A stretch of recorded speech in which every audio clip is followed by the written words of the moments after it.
ఈ యొక్క వాక్య భాగాన్ని మన మధ్యలో ఉన్న ఎవాంజలిస్ట్ శ్రీనివాస్ గారు మన మధ్యలో ఉన్నారు. బ్రదరు చదువుతారు. మనమందరము కూడా ఈ వాక్య లేఖనాన్ని ఇక్కడికి వచ్చేయండి బ్రదర్, చదువుదాం. అందరం కలిసి చదువుదాం. ఆయన చదువుతుండగా మనం అందరం ఫాలో అవుదాం. 103వ కీర్తన 11వ వచనం నుంచి 22వ వచనం వరకు. కీర్తన 103 11 నుంచి 22 వచనాలు మనం చదువుకుందాం. భూమి కంటే ఆకాశము ఎంత ఉన్నతముగా ఉన్నదో, ఆయన యందు భయభక్తులు గల వారి ఎడల ఆయన కృప అంత అధికముగా ఉన్నది. అందరూ చెప్తాము ఈ మాటలు. పడమటికి తూర్పు ఎంత దూరమో, ఆయన మన అతిక్రమములను మనకు అంత దూరపరిచి ఉన్నాడు. తండ్రి తన కుమారుల ఎడల జాలిపడినట్లు యెహోవా తన యందు భయభక్తులు కల వారి ఎడల జాలిపడును. మనము నిర్మింపబడిన రీతి ఆయనకు తెలిసే ఉన్నది. మనము మంటి వారమని ఆయన జ్ఞాపకము చేసుకొనుచున్నాడు. నరుని ఆయువు గడ్డి వలెనున్నది. అడవి పువ్వు పూయునట్లు వాడు పూయును. దాని మీద గాలి వీచగా అది లేకపోవును. ఆ మీదట దాని చోటు అది ఎరుగదు. ఆయన నిబంధనను గైకొనుచు ఆయన కట్టడలను అనుసరించు నడుచుకొని వారి మీద, యెహోవా యందు భయభక్తులు కల వారి మీద ఆయన కృప యుగయుగములు నిలుచును. ఆయన నీతి వారికి పిల్ల పిల్ల తరమున నిలుచును.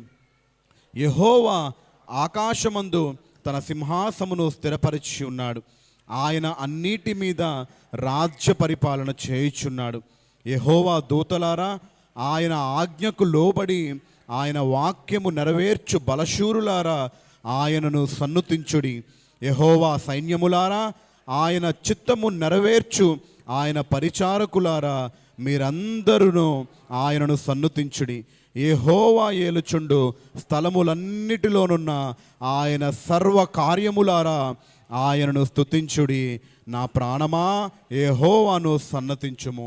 దేవుడు ఈ పరిశుద్ధ లేఖనాన్ని మనందరి వినికిడిలో దీవించునుగాక. ఆమేన్. చిన్న ప్రార్థన చేసుకుందామా? చిన్న ప్రార్థన.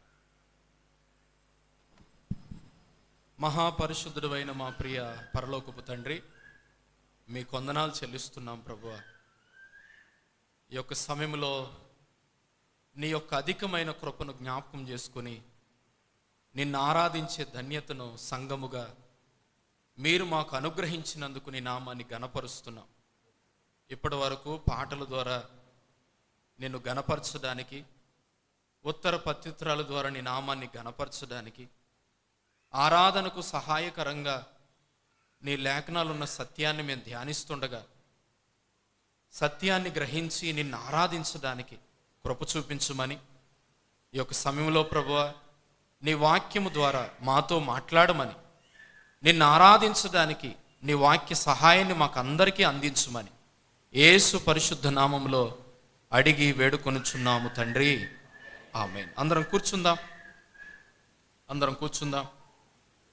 మన ప్రభువును రక్షకుడునైన యేసుక్రీస్తు అతి శ్రేష్టమైన నామములో కూడి ఉన్న దేవుని బిడ్డలైన మీ అందరికీ కూడా నా ప్రత్యేకమైన వందనాలు చెల్లిస్తున్నాను. అందరికీ వందనాలండి.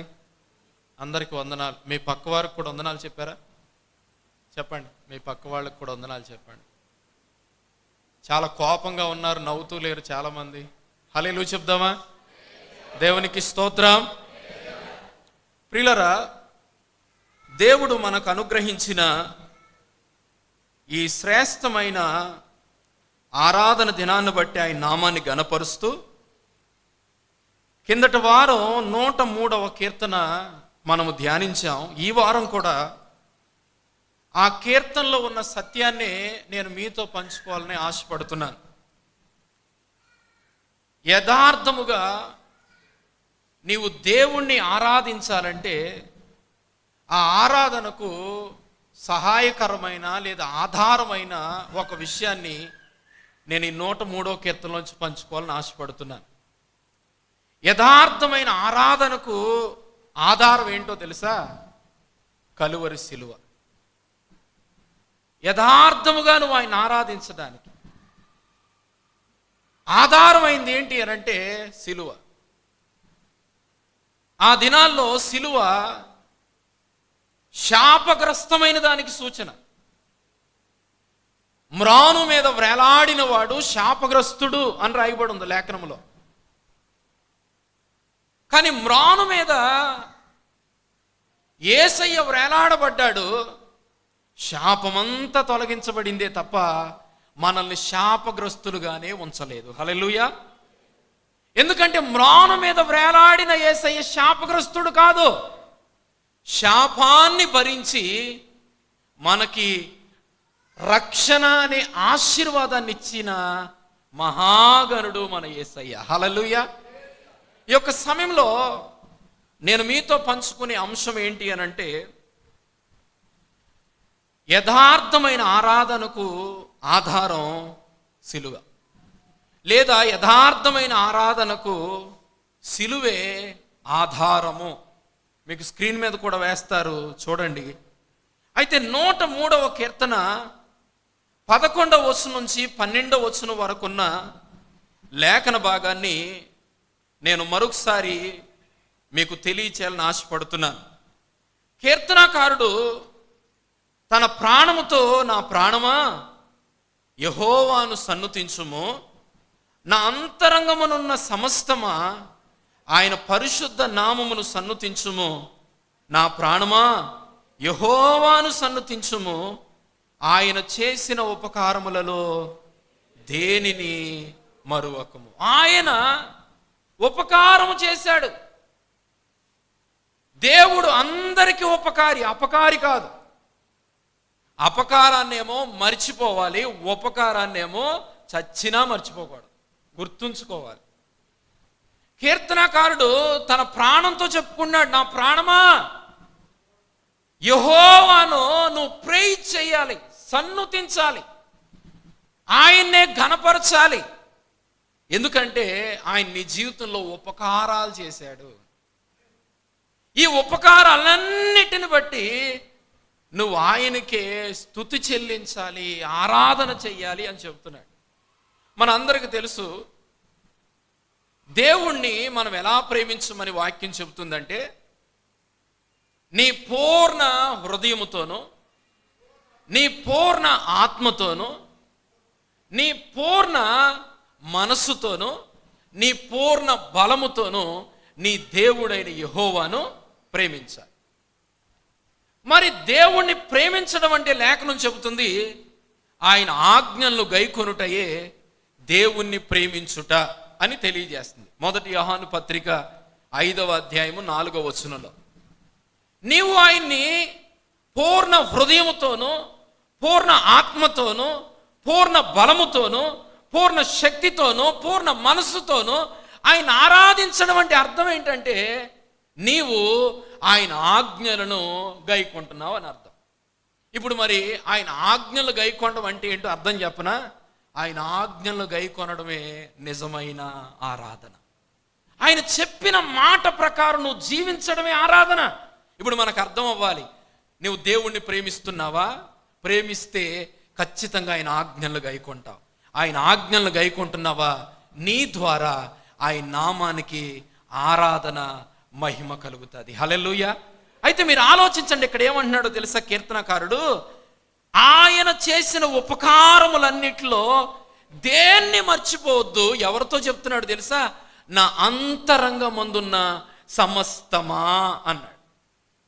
సమస్తమా ఏంటి? సమస్తమా నా హృదయమా, నా ఆత్మ, నా మనస్సు, నా బలమా, నాకున్న అండ, ఏదైనా కూడా నువ్వేం చేయాలో తెలుసా? నువ్వు ఆయన్నే ఆరాధించాలి. అంటే ఏం చెప్తున్నాడు తెలుసా? నువ్వు ఆయన్ని ప్రేమించు, ఆయన ఆజ్ఞల్లో గైకొను, అంతేకాదు నీవు ఆయన్ని ఆరాధించు. సమస్తమా నువ్వు ఆయన్నే ఆరాధించాలి. ఈరోజు దేవుని సేవకుడుగా నేను మిమ్మల్ని అడుగుతున్నాను, నిజముగా మన అంతరంగం ముందున్న సమస్తము అంటే దాని అర్థం ఏంటో తెలుసా? మన హృదయము, మన మనస్సు, మన యొక్క బలము, మన యొక్క ఆత్మ, ఇవన్నీ దేవుణ్ణి ఆరాధిస్తున్నాయా? ఆరాధించకపోతే సిలువలో జరిగిన గొప్ప కార్యం నీకు అర్థం అవ్వలేదు, అందుకని నువ్వు ఆరాధించలేకపోతున్నావు. ఆ సత్యాన్ని ఈ కీర్తనలో నుంచి నేను మీకు జ్ఞాపకం చేయాలని ఆశపడుతున్నాను. చూడండి, 11వ వచనం నుంచి లేఖన భాగాన్ని మనము చదివాం కదా, అక్కడ ఒక మాట రాయబడి ఉంది. భూమి కంటే ఆకాశము ఎంత ఉన్నతముగా ఉన్నదో ఆయన యందు భయభక్తులు గలవారి ఎడల ఆయన కృప అంత అధికముగా ఉన్నది. చాలు.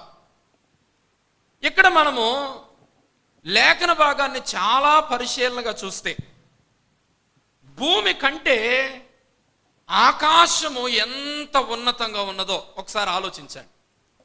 ఇక్కడ ఒక చుక్క పెట్టండి, చాలా జాగ్రత్తగా వినండి. ఇక్కడ ఒక చుక్క పెట్టండి, ఇక్కడి నుంచి ఆకాశానికి ఒక గీత గీయండి. మీరు ఆలోచించుకోండి. ఇక్కడ చుక్క పెట్టి భూమికి ఆకాశానికి ఒక గీత గీయండి. రెండవది 11వ వచనం కదా, 12వ వచనం చదువుదాం. పడమటికి తూర్పు ఎంత దూరమో ఆయన మన అతిక్రమములను మనకు అంత దూరపరిచి ఉన్నాడు. చాలు. ఇప్పుడు భూమికి ఆకాశానికి ఒక గీత గీసాం కదా, ఇప్పుడు పడమరకు ఒక చుక్క పెట్టండి, అక్కడి నుంచి తూర్పుకు ఒక గీత గీయండి. మీకు ఏం కనబడుతుంది? ఏం కనబడుతుంది? ఏం కనబడుతుంది? ఏమండి, అర్థమైందా? భూమికి ఆకాశానికి ఒక గీత గీయండి, తూర్పుకు పడమరకు ఒక గీత గీయండి. మీకు ఏం కనబడుతుంది? కీర్తనకారుడు పరిశుద్ధాత్మ ప్రేరేపణ చేత సిలువలో జరిగే గొప్ప కార్యాన్ని ఎన్నో సంవత్సరాల క్రితమే వివరించాడు కీర్తనలో. ఈ సత్యాన్ని చూసినప్పుడు నాకు అర్థమైంది, కీర్తనకారుడైన దావీదు ముందుగానే చూస్తున్నాడు. దావీదు కుమారుడైన యేసు క్రీస్తు కలువరి సిలువలో మరణిస్తాడు. ఇప్పుడు మీరు ఆలోచించండి, ఆకాశమేమో ఆయన సింహాసనము, భూమి ఆయన పాదపీఠం. ఇప్పుడు చూడండి, ఆయన తల ఏమో ఆకాశాన్ని అంటింది అనుకోండి, ఆయన పాదాలు భూమి మీద ఉన్నాయి, మరి ఆయన చేతులు ఎక్కడున్నాయి? తూర్పుకి పడమటికి. ఎలా ఉంటాయి తెలుసా? ఈ భూమిని అంతటినీ కౌగలించుకున్నంతగా ఉంటాయి. ఇప్పుడు నీకు అర్థమైతే నువ్వు ఆరాధించడానికి ఆధారమైంది ఏంటో తెలుసా? 2000 సంవత్సరాల క్రితం నీ కొరకు నా కొరకు సిలువలో ప్రాణం పెట్టిన యేసయ్యే, ఆ సిలువలో మరణించిన యేసయ్యే నీ ఆరాధనకు నా ఆరాధనకు ముఖ్య కారణం. హల్లెలూయా. నీకు అర్థమైతే భూమికి ఆకాశం ఎంత ఉన్నతంగా ఉందో చూడు, పడమరకి తూర్పు ఎంత దూరం ఉందో చూడు.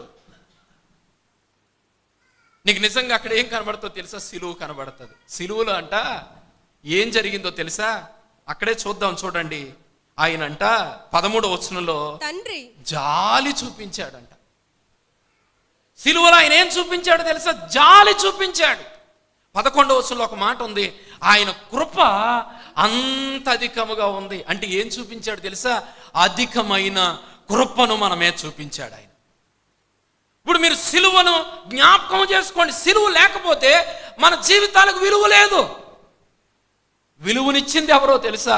ఆ శాపగ్రస్తమైన మ్రాను మీద వ్రేలాడిన యేసయ్య విలువిచ్చాడు. ఈరోజు ఎంత కృప చూపించాడో తెలుసా? అక్కడ రాయబడి చూడండి, అక్కడ రాయబడిన మాట 10వ వచనం, మన పాపములు బట్టి మనకు ప్రతీకారము చేయలేదు, మన దోషములు బట్టి మనకు ప్రతిఫలం వేయలేదు. కీర్తనకారుడు ఏం జ్ఞాపకం చేసుకున్నాడో తెలుసా? ఒక కోర్టు రూమును జ్ఞాపకం చేసుకోండి. నేను జడ్జిని అనుకోండి, నా దగ్గర మిమ్మల్ని శిక్షించడానికి అన్ని ఆధారాలు ఉన్నాయి. అన్ని ఆధారాలు, మీ ఆలోచనలు ఏంటో, మీ తలంపులు ఏంటో, మీ ఊహ ఏంటో, మీరు ఏం చేస్తారో, ఏం చేయబోతున్నారో అన్ని ఆధారాలు దేవుడైన న్యాయాధిపతి దగ్గర, కోర్టు రూమ్లో ఉన్న జడ్జి దగ్గర అన్నీ ఉన్నాయి. కానంట అన్ని తెలిసి కూడా, అన్ని ఎవిడెన్స్ ఆధారాలు ఉండి కూడా నిన్ను శిక్షించలేదంట. మరి ఏం చేశాడో తెలుసా? 53వ అధ్యాయం యెషయా గ్రంథం, 53వ అధ్యాయం యెషయా గ్రంథం 10వ వచనాన్ని చదువుతారా? 10వ అతని నలగొట్టుటకు యెహోవాకు ఇష్టమాయను ఆయన అతనికి వ్యాధి కలుగజేసెను. అతడు తన్ను తానే అపరాధ పరిహార్థ బలి చేయగా అతని సంతానము చూచును. అతడు దీర్ఘాయుష్మంతుడగును. యెహోవా ఉద్దేశములు అతని వలన సఫలమగును. మీరు చాలా జాగ్రత్తగా ఆలోచిస్తే ఇక్కడ ఏమని రాయబడి ఉందో తెలుసా? తండ్రి అయిన దేవుడంట నీ మీద, నీ గురించి అన్ని ఆధారాలు నిన్ను శిక్షించడానికి ఆయన దగ్గరున్నా ఆయన నిన్ను శిక్షించకుండా ఏం చేశాడు తెలుసా? అతని కుమారుడైన యేసయ్యను నలగొట్టడానికి ఇష్టపడిపోయాడంట. హల్లెలూయా. సిలువలో ఏం జరిగిందో తెలుసా? నీ మీద పడవలసిన కొరడా దెబ్బలు యేసయ్య మీద పడ్డాయి. నీ మీద ఉయ్యవలసిన ఉమ్ము యేసయ్య మీద పడింది. నీ చేతుల్లో దిగవలసిన శిలలు యేసయ్య చేతిలో దిగాయి. నీ కాళ్లలో దిగవలసిన శిల యేసయ్య కాళ్లలో దిగింది. నీ పక్కలో పొడవలసిన బళ్ళెపు పోటు యేసయ్య పక్కలో పొడవబడింది. నీకు అర్థమైతే సిలువలో ఏం జరిగిందో తెలుసా? నీకు తగిన ప్రతీకారం ఆయన చేయలేదు. నీ మీదకి శిక్ష రానివ్వలేదు. ఎవరి మీదకి రప్పించాడో తెలుసా? తన కుమారుణ్ణి నలగొట్టడానికి ఇష్టమయ్యిందంట. మీరు ఆలోచిస్తే సిలువలో గొప్ప కార్యం జరిగిందా? ఎస్. ఎందుకు నా మీద అంత కృప చూపించాడు ఆయన? అధికమైన కృపను చూపించాడు అంటే తెలియజేస్తున్నాడు. చూడండి 103వ కీర్తనకు రండి. 103వ కీర్తనలో అక్కడ రాయబడిన మాటను మనం చాలా జాగ్రత్తగా ఆలోచిస్తే అక్కడ కీర్తనకారుడు అన్న మాట ఏంటో చూడండి. 103వ కీర్తన 14వ వచనం. మనము నిర్మింపబడిన రీతి ఆయనకు తెలిసే ఉన్నది. దాని అర్థం ఏంటో తెలుసా? నువ్వెవరో ఆయనకు తెలుసు. నువ్వు నిర్మింపబడిన రీతి ఆయనకు తెలుసు. మనము మంటివారమని ఆయన జ్ఞాపకం చేసుకున్నాడు. నువ్వెవరో ఆయనకు తెలుసు. నీ జీవితం ఏంటో, నువ్వు ఎలా ఉంటావో, ఎలా నిర్మించబడ్డావో, నువ్వు దేనితో నిర్మించబడ్డావో, ఎందుకు నిర్మించబడ్డావో దేవునికి తెలుసు. నీ గురించి అన్నీ తెలుసు గనుక నీకు ప్రతీకారం చేయలేదు ఆయన. నీ మీదకి తన శిక్షను రానివ్వలేదు. నిన్ను కుమారుని చేసుకోవడానికి, తన కుమారుని నలగొట్టడానికి ఇష్టపడ్డాడు. హల్లెలూయా. నీకు అర్థమైతే అక్కడ ఇంకో మాట రాయబడి చూడండి. నరుని ఆయువు గడ్డివలే ఉన్నది, అడవి పువ్వు పూయినట్లు వాడు పూయును, దాని మీద గాలి వీచగా అది లేకపోవును. నేను ఎవరినో తెలుసా? నేను నరుణ్ణి. ఎటువంటి వాడిని? ఇదిగో ఒక అడవి గడ్డి పువ్వు ఎలాంటిదో అటువంటి వాడిని. నాకు స్థిరమైన స్థానము లేదు. గాలికి ఏ విధముగా ఆ గడ్డి ఎగిరిపోతుందో, వాడిపోయి ఎండిపోతుందో అటువంటిది నా జీవితం. కానీ ఎవరు జ్ఞాపకం చేసుకున్నారో తెలుసా? తండ్రి అయిన దేవుడు నన్ను జ్ఞాపకం చేసుకున్నాడు. ఏం చేశాడు? ఇదిగో తూర్పు పడమరకి ఎంత దూరమో అంత దూరం నా అతిక్రమములను దూరం చేయడానికి నా యేసయ్య ఈ భూమి మీదకి వచ్చేసాడు. హల్లెలూయా చెప్దామా? మీకు నిజంగా అర్థమైతే, మీరు నిజంగా ఈ లేఖనాన్ని గ్రహించగలిగితే, పాస్టర్ గారు మరి సిలువలో నా కోసం ఆయన మరణించాడు కదా, నేనెవరో నన్ను జ్ఞాపకం చేసుకుని జాలిపడ్డాడు కదా, మరి ఆ సిలువలో జరిగిన అత్యధికమైన ఆశీర్వాదం ఏంటో చెప్తారా అని అడిగితే నేను కొన్ని పాయింట్స్ మీకు చెప్తాను. అవి స్క్రీన్ మీద వేస్తారు చూడండి. దావీదు ఇక్కడ ఆయన ద్వారా పొందుకున్న కార్యాలను చెప్తున్నాడు. కిందటి వారం కూడా జ్ఞాపకం చేశాను, కానీ ఇది గుర్తుంచుకోండి. ఆయన సిలువలో నీ కొరకు ప్రాణం పెట్టినందువల్ల నీకు కలిగిన ఆశీర్వాదం ఏంటో తెలుసా? Number 1 forgiveness. ఏం కలిగింది చెప్పండి? క్షమాపణ. నా దోషములన్నిటినీ క్షమించాడు. యేసుక్రీస్తే గనుక సిలువలో నీ స్థానంలో మరణించకపోతే, నీ స్థానంలో బలి అవ్వకపోతే నీకు క్షమాపణ దొరకదు. ఒక మాట ఆలోచించండి. అక్కడ అన్నిటినీ దాదాపుగా 9 సార్లు ALL ఆల్ అనే పదం ఈ కీర్తనలో కనబడుతుంది. దేవుడు ఏది చేసినా అండి ఫుల్గా చేస్తాడు, ఆఫ్గా చేయడు. నీ దోషములన్నిటినీ, all your iniquities, all your sins, నీ ప్రతి పాపాన్ని కూడా క్షమించాడు. ఫర్గివ్నెస్. రెండవది అక్కడ రాయబడిన మాట, నీ సంకటములన్నిటినీ.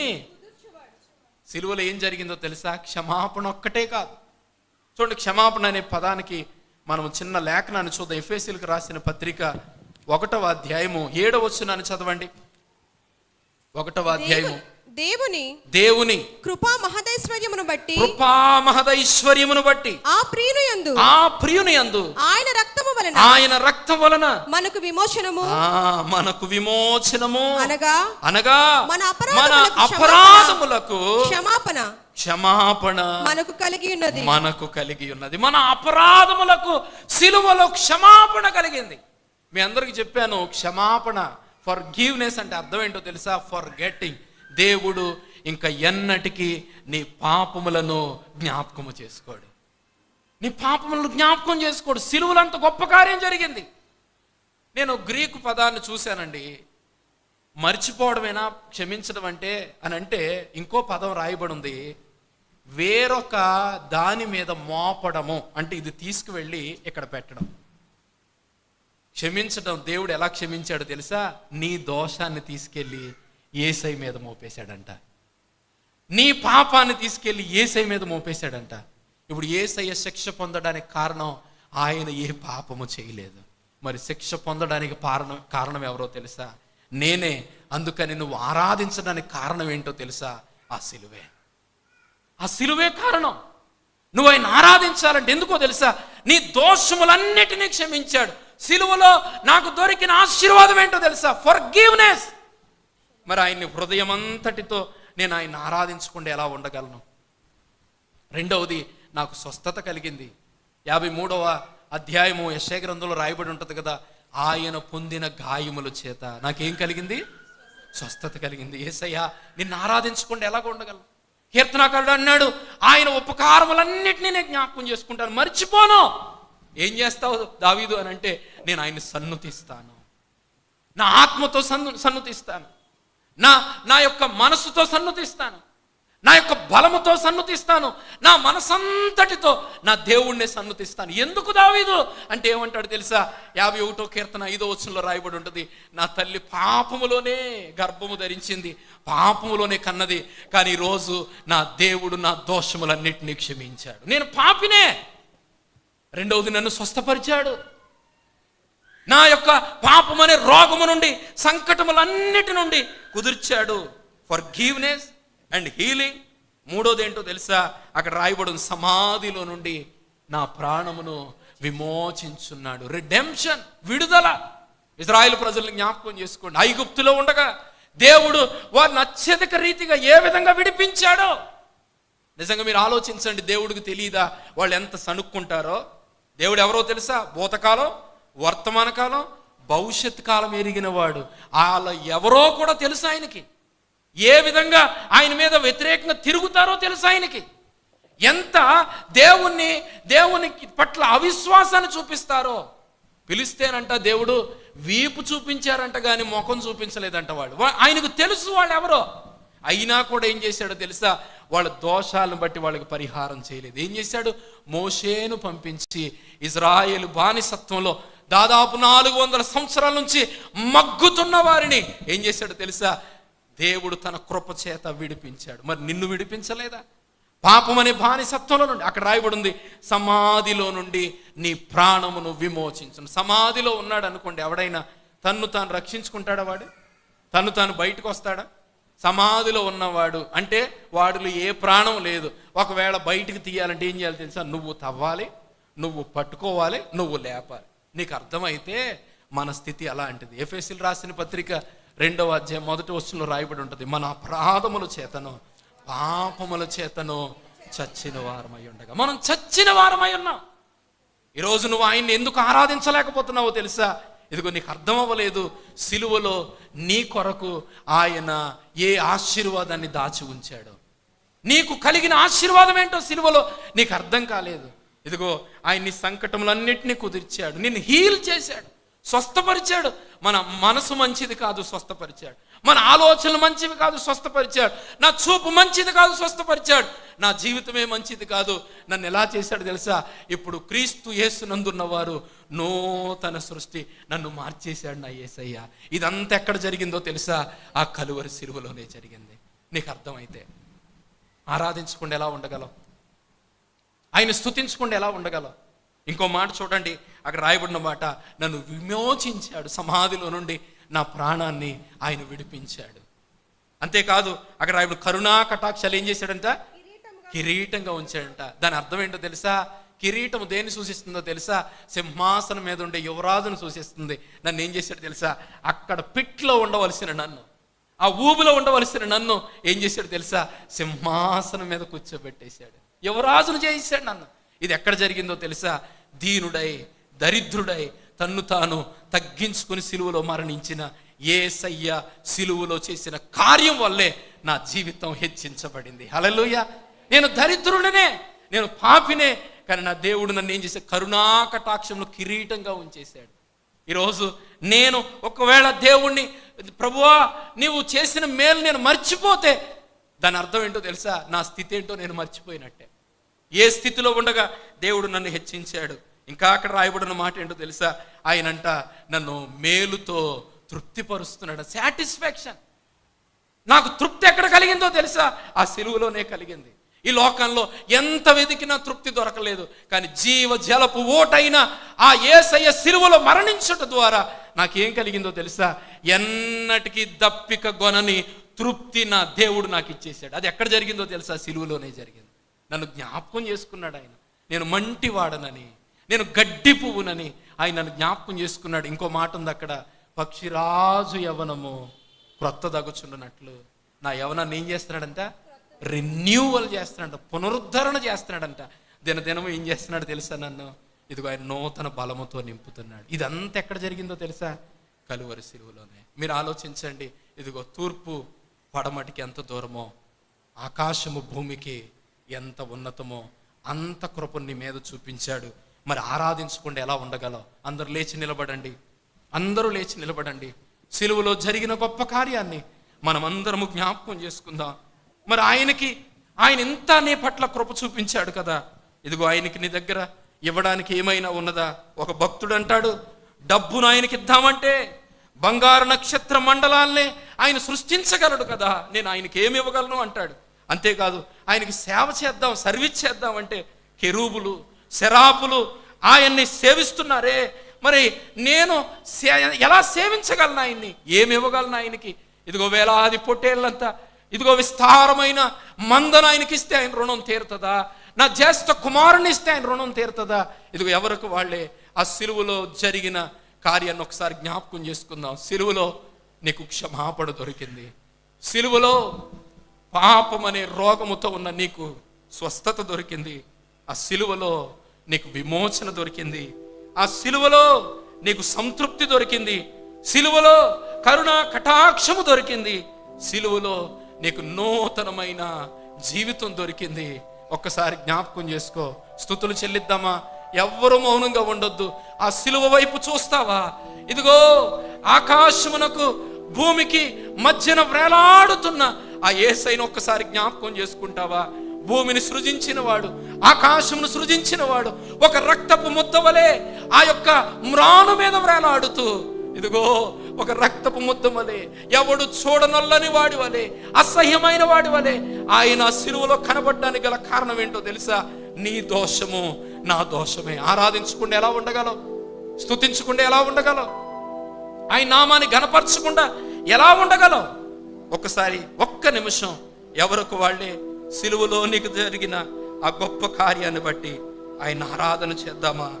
ఆయన ఆరాధన చేద్దామా? ఆయన ఆరాధన చేద్దామా? ఎంత కృప నా మీద చూపించావు ప్రభువా, అందును బట్టి నీకు వందనాలు చెల్లిస్తున్నాను.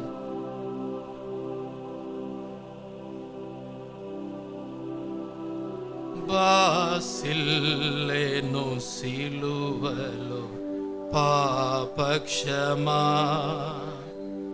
యేసు ప్రభుని దివ్యక్షమా.